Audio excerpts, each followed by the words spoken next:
Om Shanti. Good morning. 28 मार्च 2024 की मुरली।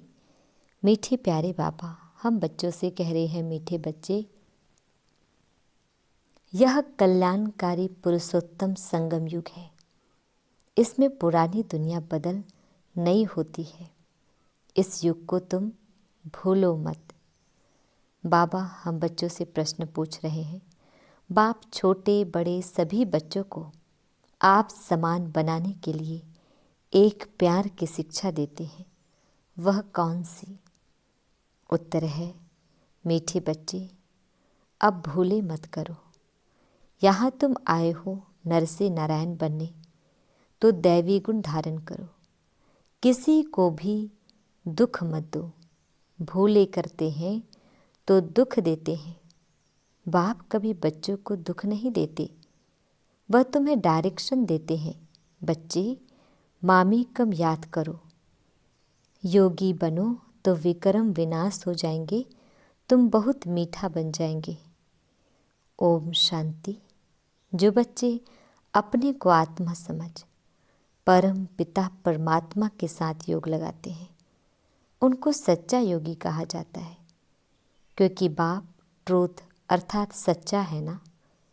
तो तुम्हारा बुद्धि योग सत्य के साथ है। वह जो कुछ सुनाते हैं सत्य ही है। योगी और भोगी दो प्रकार के लोग हैं। भोगी भी अनेक प्रकार के होते हैं, योगी भी अनेक प्रकार के होते हैं। तुम्हारा योग तो एक ही प्रकार का है। उन्हों का सन्यास अलग है, तुम्हारा सन्यास ही अलग है।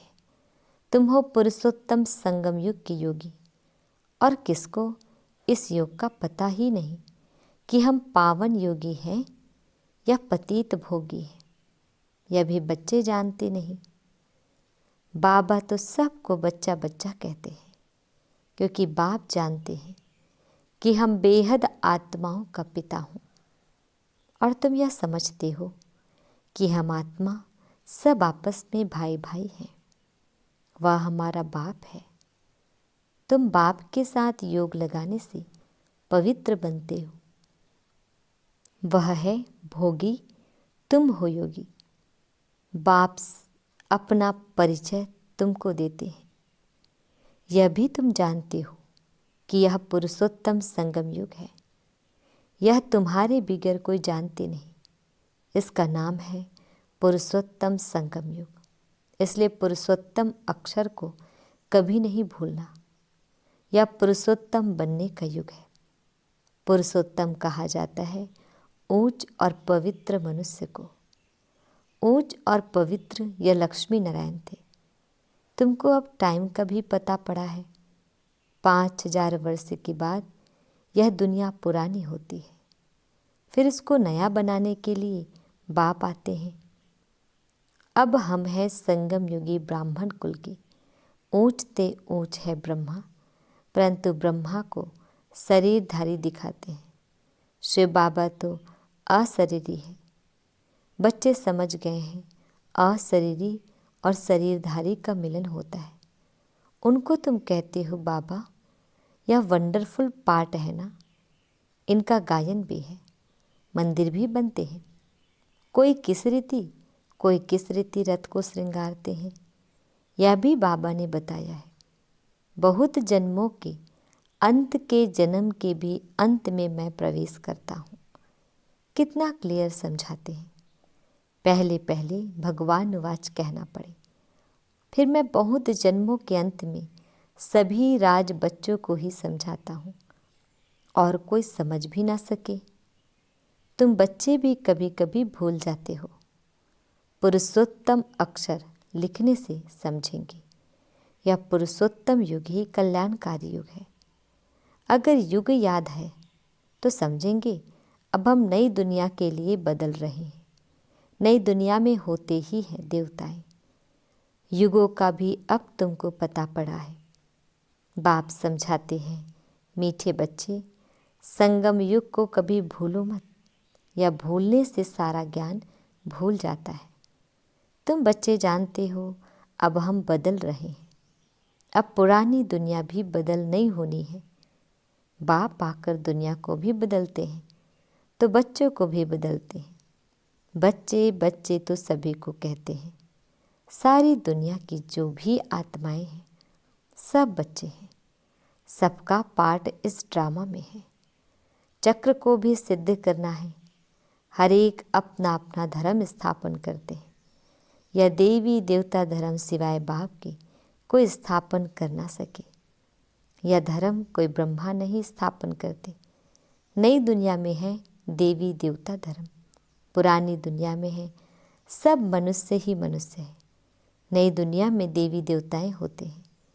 देवताएं पवित्र हैं, वहाँ रावण राज्य ही नहीं।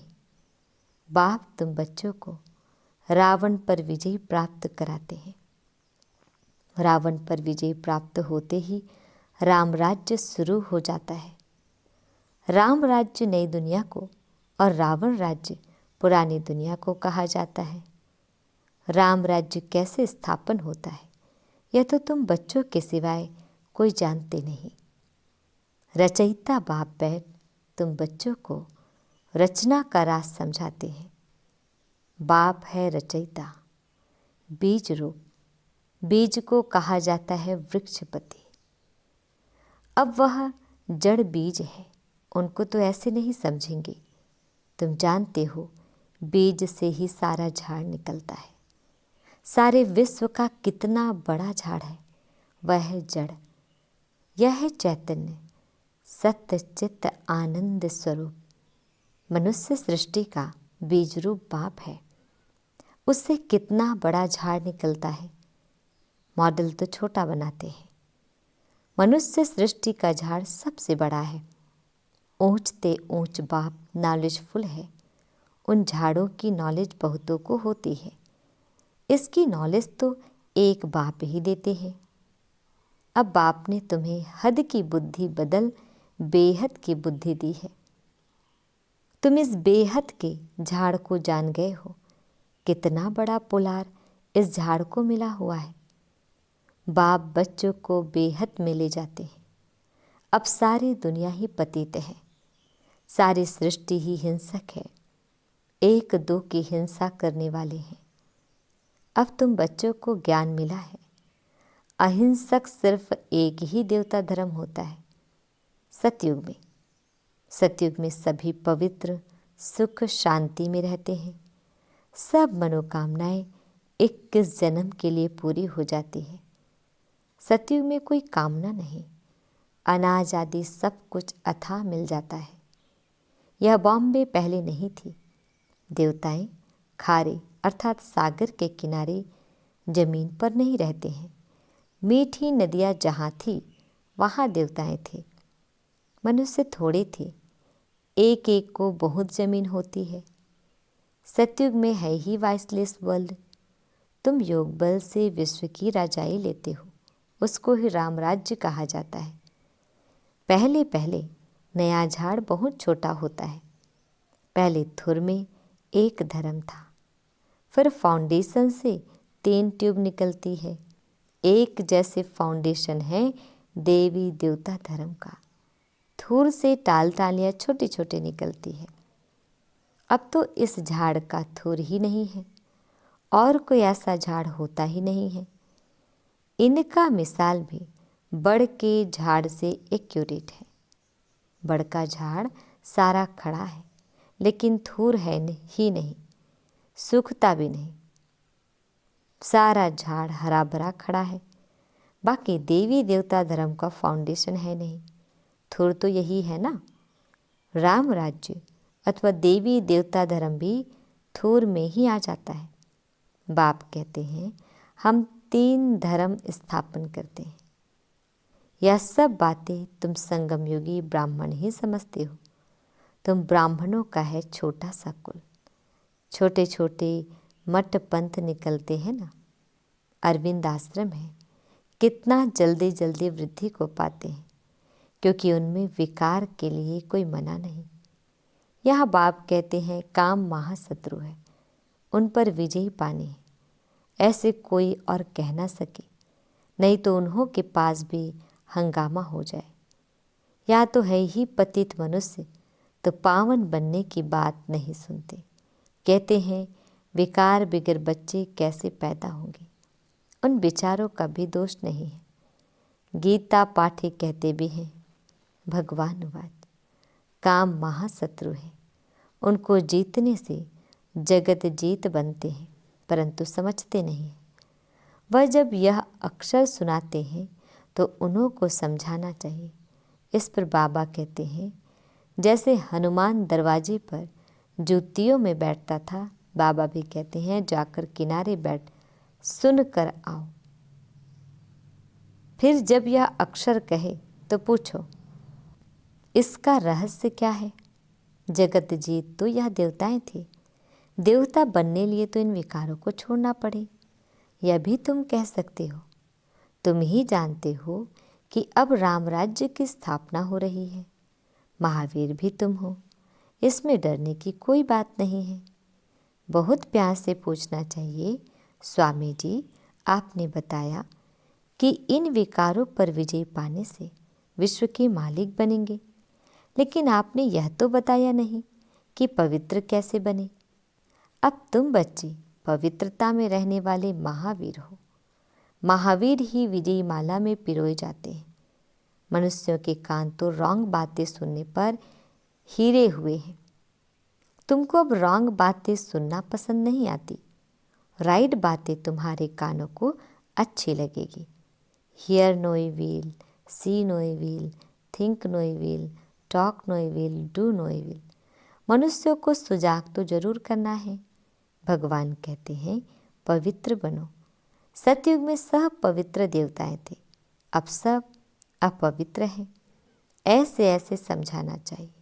बोलो हमारे पास यह सत्संग होता है, उसमें यह समझाया जाता है कि काम महाशत्रु है। अब पवित्र बनना चाहते हो तो एक युक्ति से बनो। अपने को आत्मा समझ भाई भाई की दृष्टि पक्की करो। तुम बच्चे जानते हो, पहले पहले यह भारत बहुत भरपूर खंड था। अब खाली होने कारण हिंदुस्तान नाम रख दिया है। पहले भारत धन दौलत, पवित्रता, सुख शांति सबसे भरपूर था। अब है दुखों से भरपूर। तब पुकारते हैं, हे दुखहर्ता सुख करता। तुम कितना खुशी से बाप से पढ़ते हो। ऐसा कौन होगा जो बेहद के बाप से बेहद सुख का वर्षा नहीं लेगा। पहले पहले अल्फ समझना है। अल्फ को ना जाना तो कुछ भी रहस्य बुद्धि में आएगा ही नहीं। तो बेहद का बाप जो बेहद का वर्षा देते हैं, जब यह निश्चय बैठे तब आगे बढ़े। बच्चों को बाप से कुछ भी प्रश्न पूछने की दरकार नहीं है। बाप पतित पावन है, उनको ही तुम याद करते हो। तुम उनकी याद से ही पावन बनेंगे। मुझे बुलाया ही इसलिए है। जीवन मुक्ति है भी सेकंड की, फिर भी याद की यात्रा समय ले लेती है। मुख्य याद की यात्रा में ही विघ्न पड़ते हैं। आधा कल्प देह अभिमानी रहे हैं, अब एक जन्म देही अभिमानी बनने में ही मेहनत है। इनके लिए ब्रह्मा बाबा के लिए भी बहुत सहज है। तुम बुलाते भी हो बाप दादा, यह भी समझते हैं बाप की सवारी हमारे सिर पर है। बहुत उनकी महिमा करता हूँ, बहुत प्यार करता हूँ। बाबा आप कितने मीठे हो, हमको कल्प कल्प कितना सिखलाते हो, फिर आधा कल्प आपको याद भी नहीं करेंगे। अब तो बहुत याद करता हूँ। कल हमारे में कुछ भी ज्ञान नहीं था। जिसकी पूजा करते थे, हमको यह थोड़े ही मालूम था कि हम यह बन जाएंगे। अब तो वंडर लगता है। योगी बनने से फिर यह देवी देवता बन जाएंगे। मेरे भी सब बच्चे हैं। यह बाबा बहुत प्यार से बच्चों को संभालते हैं, इनकी पालना करते हैं। यह भी हमारे समान नर से नारायण बन जाएंगे। यहाँ तुम आए ही हो इसलिए कितना समझाता हूँ। बच्चे बाप को याद करो, दैवी गुण धारण करो, खान पान की संभाल करो। नहीं करते हैं तो समझता हूँ शायद अभी समय पड़ा है। कुछ न कुछ भूले तो होती रहती है। छोटे बड़े बच्चों को प्यार से समझाता हूँ, बच्चे भूले मत करो, किसको दुख न दो। भूल करते हो गोया दुख देते हो। बाप कभी भी दुख नहीं देते हैं, यह तो डायरेक्शन ही देते हैं। माँ में कम याद करो तो विक्रम विनाश हो जाएंगे, बहुत मीठा बन जाएंगे। ऐसा मीठा बनना है, दैवी गुण धारण करने हैं। पवित्र बनो, यहाँ अपवित्र के आने का हुक्म नहीं है। कभी कभी आने देते हैं, वह भी अभी। जब बहुत वृद्धि हो जाएगी तो कह देंगे यह है tower of purity, tower of silence. ऊंच ते ऊंच है ना, अपने को आत्मा समझ, बाप की याद में रहना, यह है हाईएस्ट पावर। वहाँ बहुत साइलेंस रहती है। आधा कल्प कोई झगड़ा आदि नहीं होता है। यहाँ कितना झगड़ा आदि होता है, शांति हो ना सके। शांति का धाम है मूल वतन। फिर शरीर धारण कर विश्व में पाट बजाने आते हैं तो वहाँ भी शांति रहती है। आत्मा का स्वधर्म ही शांति है। अशांति कराता है रावण। तुम शांति की शिक्षा पाते रहते हो। कोई गुस्से में होता है तो सबको अशांत कर देता है। इस योग बल से तुम्हारे से सारा किचड़ा निकल जाता है। पढ़ाई से किचड़ा नहीं निकलता है, याद से सब किचड़ा भस्म हो जाता है, कट निकल जाती है। बाप कहते हैं कल तुमको शिक्षा दी थी, क्या तुम भूल गए हो? 5000 वर्ष की बात है, वह लाखों वर्ष कह देते हैं। अब तुमको झूठ और सच के फर्क का पता पड़ गया है। तुमको बाप ही आकर बताते हैं झूठ क्या है, सच क्या है, ज्ञान क्या है, भक्ति क्या है, भ्रष्टाचार और श्रेष्ठाचार किसको कहा जाता है। भ्रष्टाचारी विकार से पैदा होते हैं, वहाँ विकार होता नहीं। तुम खुद कहते हो देवताएं संपूर्ण निर्विकारी है, रावण राज्य ही नहीं है। यह तो सहज समझने की बात है। फिर क्या करना चाहिए?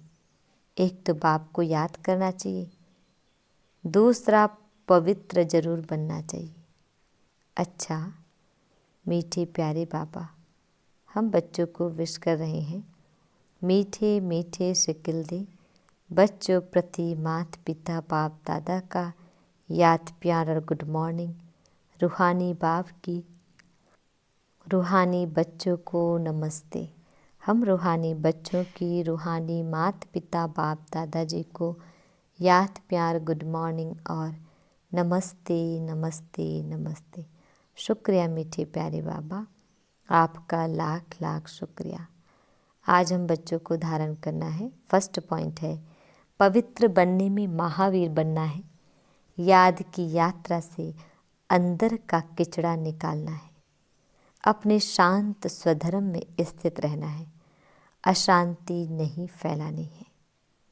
सेकंड पॉइंट है आप जो राइट बात सुनाते हैं वही सुननी है। Hear no evil, see no evil, think no evil, do no evil, talk no evil. Wrong बातें मत सुनो, सभी को सुजाग करो। पुरुषोत्तम युग में पुरुषोत्तम बनो और बनाओ। बाबा हम बच्चों को वरदान दे रहे हैं। आत्मिक शक्ति के आधार पर तन की शक्ति का अनुभव करने वाले सदा स्वस्थ भव। डिटेल है इस अलौकिक जीवन में आत्मा और प्रकृति दोनों की तंदुरुस्ती आवश्यक है। जब आत्मा स्वस्थ है तो तन का हिसाब किताब व तन का रोग सूली से कांटा बनने के कारण स्व स्थिति के कारण स्वस्थ अनुभव करते हैं। उनके मुख पर चेहरे पर बीमारी के कष्ट के चिन्ह नहीं रहते। कर्म भोग के वर्णन के बदले कर्म योग की स्थिति का वर्णन करते हैं। वे परिवर्तन की शक्ति से कष्ट को संतुष्टता में परिवर्तन कर संतुष्ट रहते और संतुष्टता की लहर फैलाते हैं। स्लोगन दिल से, तन से, आपसी प्यार से सेवा करो तो सफलता निश्चित मिलेगी। ओम शांति।